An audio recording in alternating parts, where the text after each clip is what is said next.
तो संभल में कट्टरपंथियों का आतंक था, तो बलरामपुर में भी नई साजिश रची जा रही थी। यहां कट्टरपंथियों का मदरसा प्लान एक्टिव था, जिसे योगी फोर्स ने फेल कर दिया, वरना कोई बड़ा मंसूबा कामयाब हो सकता था, क्योंकि छंगुर उर्फ जलालुद्दीन के इलाके में कुछ ऐसा हो रहा था जिसके पीछे कुछ तो पक रहा था।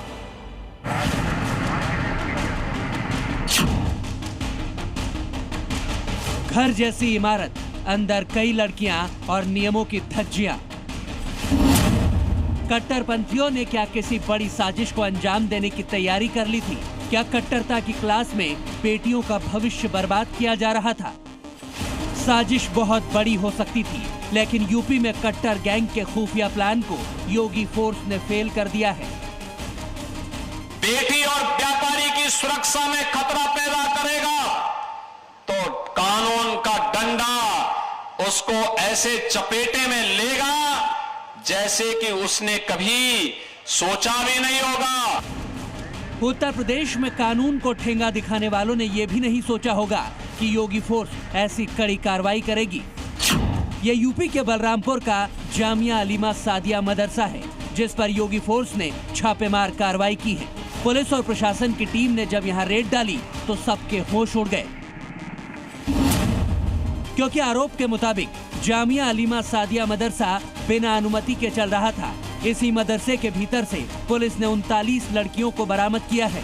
घर जैसी इमारत में सड़क किनारे नियमों के खिलाफ मदरसा चलाया जा रहा था। इस अवैध मदरसे में हॉस्टल भी था, जिसमें लड़कियों को रखा गया था। जांच में पता चला है कि इस मदरसे में कुल 57 छात्राओं का दाखिला है।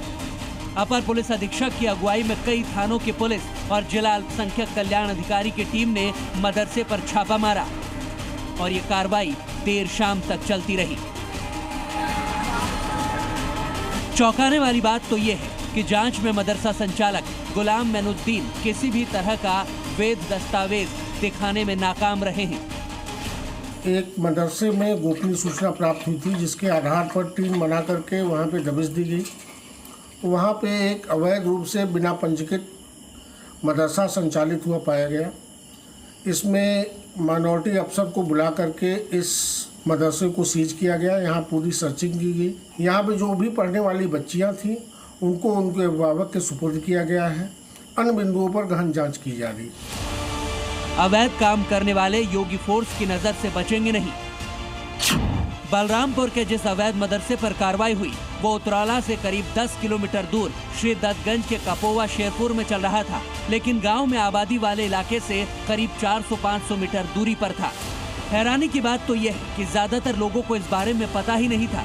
पुलिस और अधिकारियों की गाड़ियों का काफिला जैसे ही वहां पहुंचा तो आसपास के लोग दंग रह गए।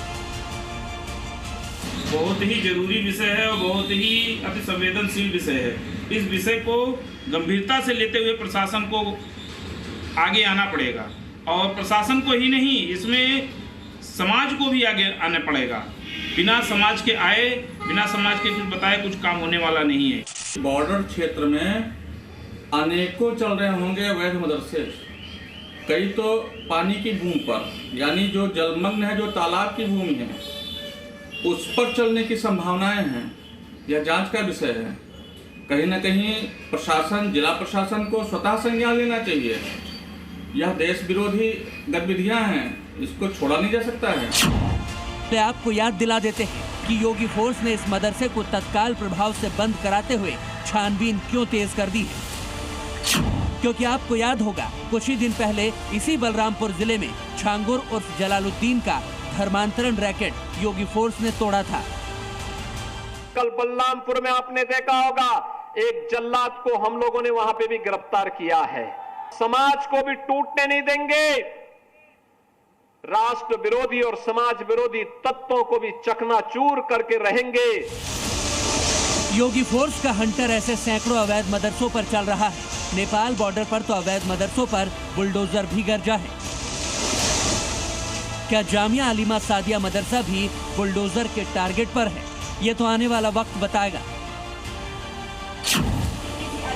शिक्षा सबका अधिकार है, लेकिन दीनी तालीम के लिए बेटियों को नियमों के खिलाफ चलने वाले संस्थानों में भेजना भी खतरे से खाली नहीं है। हालांकि सभी 39 लड़कियों को योगी फोर्स ने उनके परिजनों के हवाले कर दिया है। संचालक का दावा है कि पंजीकृत संस्था के तहत ही मदरसे में तालीम दी जा रही थी, लेकिन योगी फोर्स अब मदरसे की मान्यता की पड़ताल कर रही है। उसके बाद ही तय होगा कि इस मदरसे पर बुलडोजर चलेगा या नहीं। ब्यूरो रिपोर्ट, जी मीडिया।